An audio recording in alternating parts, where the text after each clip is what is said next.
Бодипозитивна басня за лисица, врана и непел. Лисицата се приближила до враната и видяла, че в клюна си държи нещо бяло. Хей, врано, какво е това, което държиш в клюна си? Попитала лисицата. Лайно, с половиността отговорила враната. А защо е бяло? Защото е бяло лайно. А защо си го лапнала?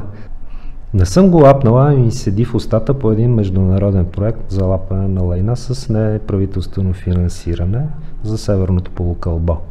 Това пък какво е? Шашнала се лисицата. Това е да можем ние враните, независимо от това къде се намираме по широкия свят, да си лапаме лайна и да се гордееме с това си. Това хубаво ли е? Много неща в живота не са хубави, мъдро отговорила враната, но са необходими. Искаш ли и на теб да ти дам едно лайно да лапнеш и да видим какво ще стане? Мерси, погнусила се лисицата. Разбира се, това е проект с неправителствено финансиране. Ако си съгласна, срещу 10 000 лева лапаш лайното и ставаш рекламно лице на лисиците лайнояди, които се борят за намаляване на въглеродния си отпечатък. Помисли си, няма да има нужда да работиш, само лапаш лайното, усмихваш се убедително и това е всичко. Освен това, тази позиция отваря врати. Днес лайно ще лапнеш, утре премиер може да станеш. Помисли си.